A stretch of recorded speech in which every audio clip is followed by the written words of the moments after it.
né? Não, o dinheiro por si só realmente não resolve, não. Mas a gente começou a ver, ô Mauro, a dívida dos clubes caminharam para uma coisa assim estratosférica que começa a inviabilizar o clube. O exemplo que você citou do Atlético, o Atlético hoje tem uma injeção de dinheiro muito forte de grandes atleticanos, né, os 3 R's lá, dono da É, MRV, é um pouco diferente. É um mecenato que ele não vem através de um patrocínio, como foi a Crefisa, como foi a Parmalat lá atrás, o Excel e tantas outras, a Unimed no Fluminense. Inclusive com essa possibilidade de SAF, desculpa, o Atlético deve criar sua SAF até o final do ano. Eles, inclusive, os 3Rs têm interesse em adquirir a SAF do Atlético. Então eu acho que, de uma certa forma, o Palmeiras já é meio que administrado como empresa. O próprio Atlético Mineiro hoje vem caminhando, bem administrado, né? O sim, Palmeiras é bem bem administrado. administrado. Já desde o Paulo Nobre lá de trás, que tirou dinheiro do É. próprio bolso e conseguiu dar uma levantada no clube. Eu acho que o grande problema do Vasco, Mauro, o Vasco teria condição de caminhar com as suas próprias pernas, sozinho, sem a SAF, eu acho. O Flamengo fez isso recentemente. A É. gente teria como fazer. Sendo que o grande problema vai esbarrar numa fala sua de agora a pouquinho, que é um negócio chamado pessoas. É. E infelizmente no nosso clube a gente vê a guerra política que é aquilo lá, a confusão danada. É. O Vasco não consegue fazer uma eleição, quando faz, vai parar na justiça, quem ganha não leva, aí leva quem não ganha. Aí é uma eterna discussão, e outra pessoa assume e o papo continua rolando, é urna 7, é eleição do dia 7, é eleição do dia 14. A do Eurico lá atrás já com o Roberto, que o Roberto assume, já deu um trololhô danado, o Vasco caiu pela primeira vez naquela transição do Eurico pro Roberto. Então eu acho que por esse conjunto todo, não pelo potencial do Vasco, que sozinho ele poderia caminhar, eu acho que, especificamente no caso do Vasco, eu acho muito complicado o Vasco conseguir dar a volta por cima de novo, com esse problema político, porque uma concepção eu tenho, Mauro, que independente de quem tiver na cadeira, o problema vai persistir, porque foi criado um clima hostil de ódio ali entre os agentes políticos do Vasco, que era assim: o Eurico, enquanto presidente, tinha um pessoal da oposição ali, que eles chamavam de MUV, etc. O Eurico tomava machadada o tempo todo. E aí, quando o Eurico sai entre o Roberto, o pessoal dele fazia o mesmo, atacava a gestão do Roberto o período todo. Aí o Eurico volta, passa o mesmo problema, aí chega o Campelo. E é o mesmo problema e não acaba.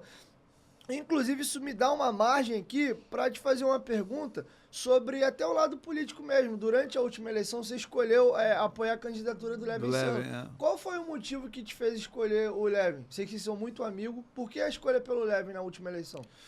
Olha, eu achei, Diego, que era uma coisa nova, né? Era uma novidade, né? E pelo projeto que ele apresentou, que eu tive a oportunidade de ver, né? Ele tinha essa ideia de trazer dinheiro de fora para poder estancar um pouco essa dívida e começar a trabalhar no positivo, né? Com dinheiro e criar várias, né, ações que pudessem ajudar o Vasco e principalmente trazendo a torcida mais para dentro do clube, né? Fazendo a torcida participar do clube, porque a torcida do Vasco ela é enorme, mas ela não participa, porque justamente o clube ele não aproveita isso, entendeu?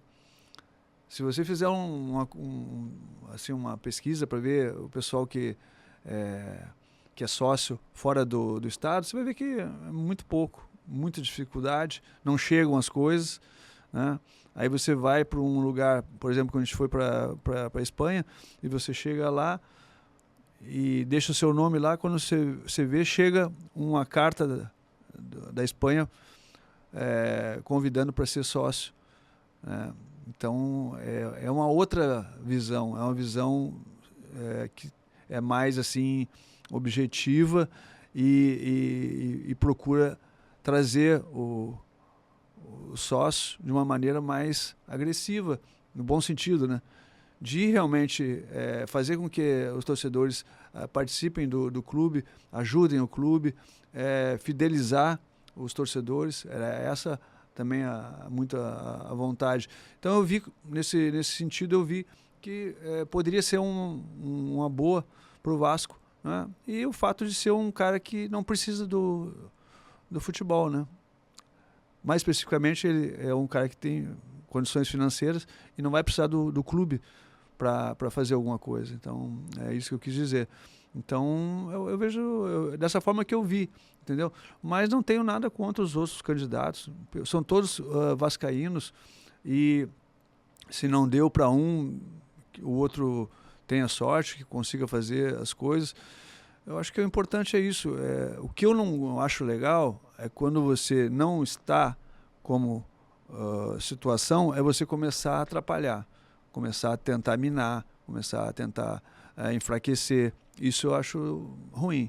Eu acho que não é uma atitude legal. Então, eu vejo dessa forma. Tem muitos vascaínos, né, e que têm condições, que teriam condições de estar como presidentes, né? Agora, a gente precisa realmente ter mais ações em relação ao torcedor vascaíno. Torcedor vascaíno em todo o Brasil, muitas vezes ele fica fora desse processo, ele não entra, né? Então, você tem torcedor lá, você não consegue ter a participação desses torcedores de fora. E eu não sei, assim, a impressão que eu tenho é que o Vasco tem mais torcida fora do Rio de Janeiro do que no Rio de Janeiro. Isso é verídico. É muita gente, é impressionante. Eu viajo bastante, né? Acho que você também tem essa noção e é demais. Em todo lugar que a gente vai tem vascaíno e querendo ajudar e querendo participar. E muitas vezes eles ficam fora do processo. Então, como fazer isso aí não é da minha alçada. Mas quem está ali tem que tentar fazer com que os torcedores participem mais de todo o processo, não só financeiramente, mas também ganhando brindes, sendo chamado para ir num jogo, ou o Vasco fazendo um jogo. Tem várias ações que podem ser feitas, só que você tem que tomar decisões, né? Você tem que ter pessoas que façam isso, né? O Vasco tem um Brasil todo onde o Vasco não vai jogar, você tem que ir lá, tem que levar um time lá. É um time, até os veteranos, se for o caso, para fazer, porque o pessoal gosta. Eles adoram isso, né? Em muitos lugares, por exemplo, Muriaé, que nem aconteceu agora, o Vasco nunca, acho que tinha ido lá. Se foi há muitos anos. E dessa vez foi porque o Tombense pediu. Não foi por iniciativa do Vasco. O campo dele estava interditado. Estava interditado.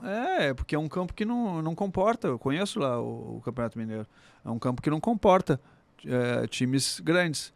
Então, ele teve que pedir para jogar no campo do Muriaé, que tem ali o Nacional de Muriaé, né, que joga a Série B. Então é isso. Eu acho que a gente tem que ter, lógico, cada um tem uma preferência em termos de candidato, mas no momento que o outro ganha, acabou, a gente vai ajudar, o que precisar, a gente tem que ser Vasco. Eu acho que é isso.